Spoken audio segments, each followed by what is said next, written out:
Okay, in this animation it is a strawberry smoothie recipe animation that we're going to pull together, and I'm just going to play it once through so you can see that we have quite a bit of animations going on here. We have all the recipe elements, the strawberries and the milk and all that, all coming out from behind the strawberry smoothie, but we also at the same time have the recipe scrolling up the page as well. So I'm going to break it down into several parts so that you can see how it all comes together in the end. First of all, I'm going to start off with creating a blank template so that we can start this from the very beginning. And remember that we also have our whiteboard that we can reference and pull everything together from. This is where it helps speed up your design process when you're actually designing in the animation. And for this one I have done video post size, so it's 920 by 1080. And first of all, we are going to go to the whiteboard, which you can probably just see at the edge of the page. I'm flicking between two windows, and I'm just going to grab the gradient background and size it out, and then I'm going to actually set image to background just so that I don't keep accidentally selecting it.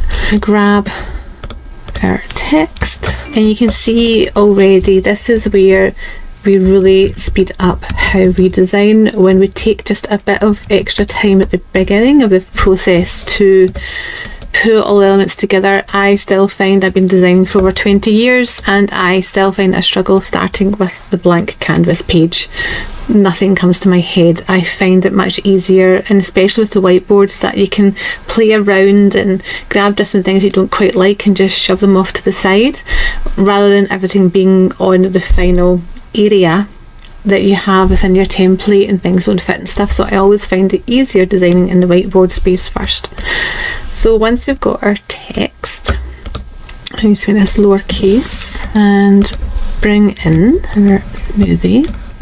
I'm just going to recreate the first page on the slide. Now for this one, because I don't want the recipe to appear in the first couple of slides, I just want to grab the icons and just deleting those, and they kind of sat at the edge of the page. Change the colours of these icons to white.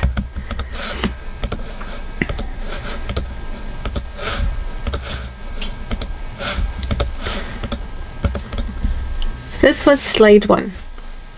But to get even the start of the first animation happening, going back to our original template, if I slide over this first transition, you can see that we have the splash emerging out from underneath the smoothie glass, and we have the first strawberry pop out.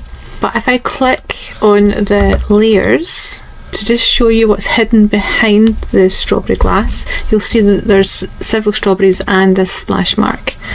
So what I now have to do is, when we go back to our new template, is bring in those elements and hide them behind the glass so that we can then get them to move with the match and move transition for our next slide. So I'm going to grab them just now.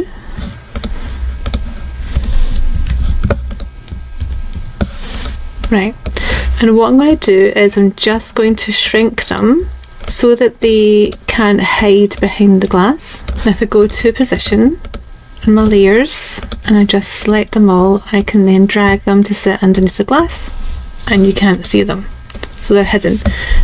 We then have to add in a little animation to the wording strawberry smoothie. So if I go up to animate and I go to baseline, and just on enter, and I'm going to slow down the speed a bit so it's not too fast. I'm just going to have that appearing up the way, and this doesn't need to be 5 seconds long. I'm going to take this down to just about a second. Now we want to click on the 3 dots and duplicate the page, and now we want to move our elements so that we can start having little animation start to happen. So if we grab everything and just shrink down to the size we want it to be, like so. And we also want to have that splash effect start to happen. So if we go to position and we select the splash, and then we can first of all enlarge it and then move it down. I'm going to change the colour of it and make it that lighter pink as well. That's better. And if we go between our two pages and we're going to click match and move, you can see that effect's already starting to happen. But we also need to add in our first strawberry. So again, got to position, choose our strawberry, and then we're going to move it out like so. So then now we take the arrow, you can see that both are happening at the same time. Okay, so now we want to duplicate again. One thing we have to do is remember to remove the animation effect on the second slide for the title, otherwise you're going to have that baseline transitioning happening on the second slide when you don't want it to. This time we're going to move the text, so this is where you have to be careful, and this is where sometimes lots of people have issues with match and move, is you cannot change the actual area size. It kind of breaks the match and move. We have to just grab it from the bottom arrow and shrink the size of the text down, and I'm going to move it up here so it's the title, and I'm also going to change the colour to one of the reds we've got in the strawberry and just make it a bit darker. I'm then going to move this strawberry down a little and go back up to our second strawberry and move it up here like so. So this time again we're going to go back between the two pages and add our transition, match and move. And what should happen this time is you start to see the first strawberry start to move round and then the second strawberry come out, while also the text is shrinking down in size and changing colour all at the same time. And now we're going to again duplicate the page because you want to keep that continuation of the same design, and this is what helps build each match and move transition and be in the right place. We're going to move the strawberry down. We're also going to make the strawberry a bit bigger and move the second strawberry down and make it a bit bigger, and then we need to grab the last strawberry that's hidden behind here and move this one up. Just change the angle of it shortly as well, and then we'll go back in and we will include match and move. So now if I scroll and keep using this arrow to scroll back and just see how the transition keeps working. This is how you can tell very quickly and edit and change timings and things doesn't work. And if I just scroll slowly, we can see the first one get a bit bigger, and these are all starting to work nicely. See, if we just drag the arrow back across, we can see that the first few transitions are all happening smoothly.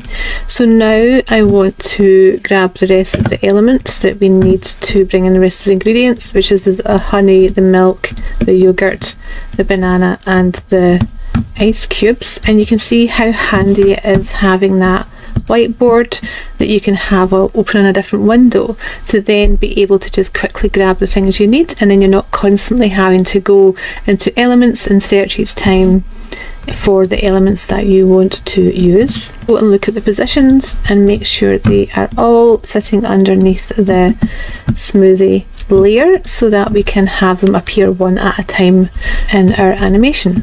So we need to grab the banana first, which we'll place up here.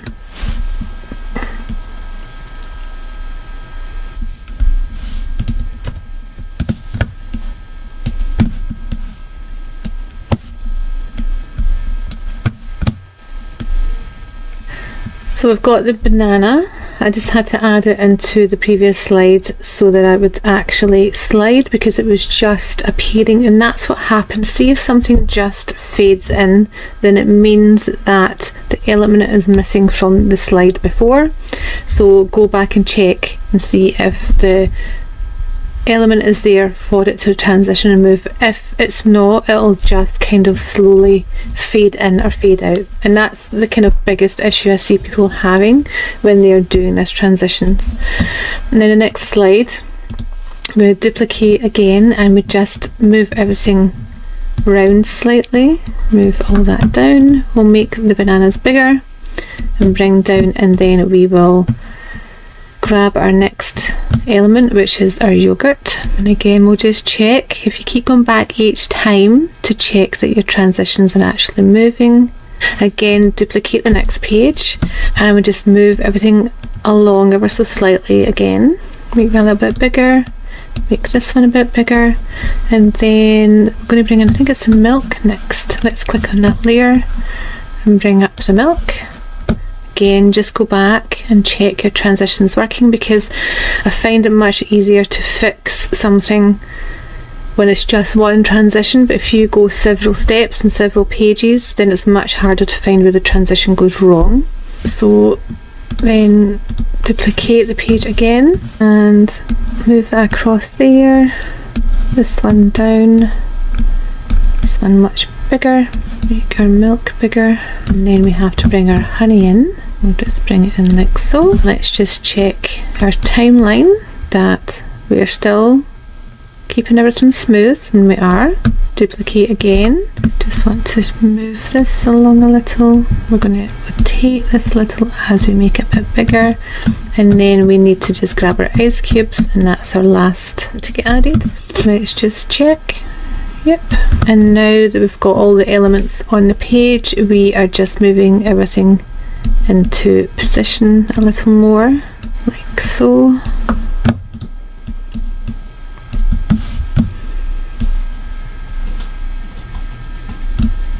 And then one last duplication, and we budge everything up a little. Oops, didn't mean to delete that. So if we play this from the start, you'll see that everything is all moving smoothly with the ingredients all appearing.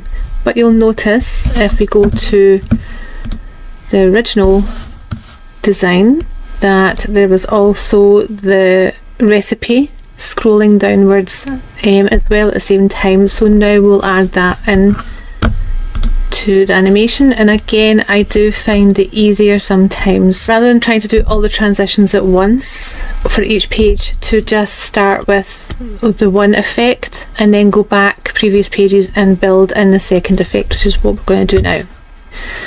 So we have the recipe start to appear on page 4, so I'm just going to grab it from the recipe, and it looks like I'm grabbing nothing, but when I bring it in, I've actually changed the text to white. With just the one at 100% transparency, and the rest all faded out to 30% transparency, and that's so we can get that effect. And if I just click so I can see the full screen and enlarge it so it's a bit bigger, I'm going to line it up with the strawberries, and I want it to appear here, but I don't want it to just pop it on, I want it to scroll down, so I have to actually copy it and go back to the third page and paste it in place, but then I need to reduce these ones right down to about 10%, and then I have them just about to pop off the page, but not quite, because we don't want to lose the element completely. But now if I scroll slowly, you'll see that it now comes in and scrolls down nicely to the first page. And you'll also notice that I've now removed the icons from the right hand side as well, and they fade out as the recipe comes down. So now we just need to create the rolling effect and scroll. So I copy and I paste onto the next page, and I'm going to bring down a ruler just to help us line up the text between each slide, and I'm going to move it down to banana, and this time I'm going to change the transparency up to 100% for the banana, and then reduce these ones down to 30 so they're not as prominent, and then we need to do that again, repeat onto the next page, paste, this time bring it down to the Greek yogurt, reduce the transparency of the banana and increase the transparency of the Greek yogurt, and then again copy and repeat and move it down. I'm going to repeat this and speed it up so you don't have to sit and watch me doing this, because this is a bit of a process.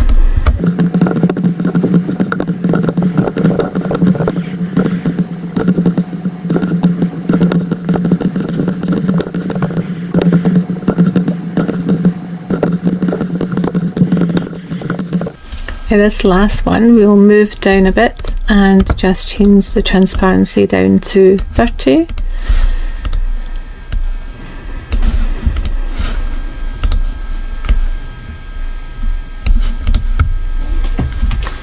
And we'll also increase the size of this text for the title, and we're going to change the text to white, but this time we're also going to go to effects and use the hollow effect, but we're going to reduce the thickness of the outline to make it a bit more elegant and fit in with the style of the icons that we're going to bring back in. So then we'll duplicate this page, and we are just going to delete the recipe away, and then we're going to bring back in the icons with the recipe again, because we want to have it appearing on the side of the page.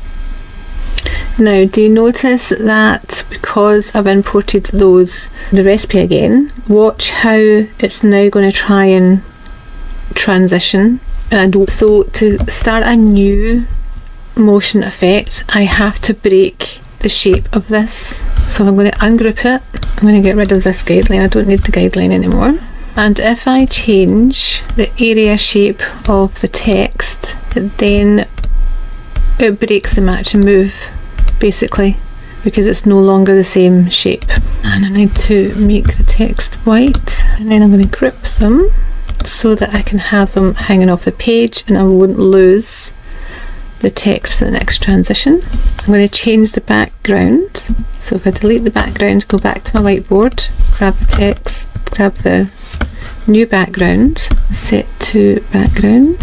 Now you'll notice that it just falls off and a new one appears. And what we could actually do is if we copy this group here and we bring it in to, but we have it hanging off the side, and again we reduce the transparency down so we don't see it here, but what it means is it'll then slide into place, which is nice. We get a little movement, and then we duplicate the page again, and this time we're going to fully slide it across so that we get it coming into the side. So now when we go back to the very beginning, from the start, we now have all the transitions working smoothly, and there we go.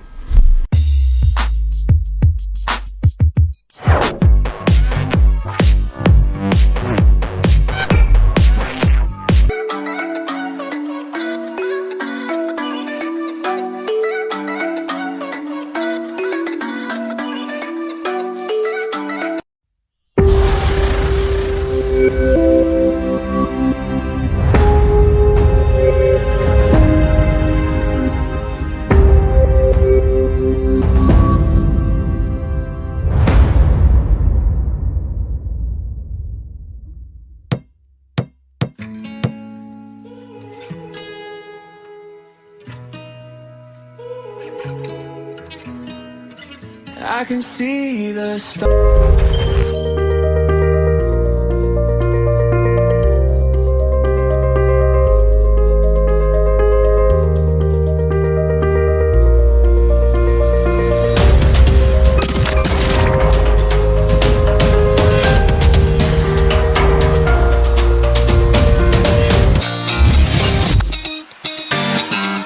You were tall, I looked up.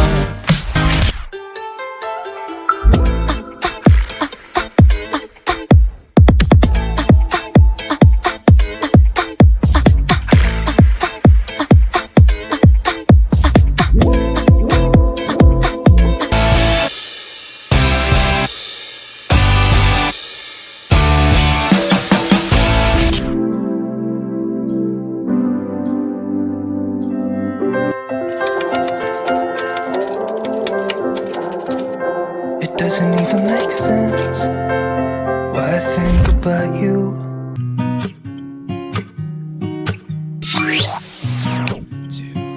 One, two, three.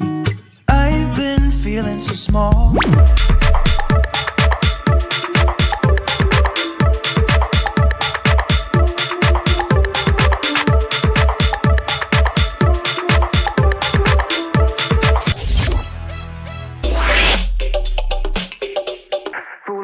someone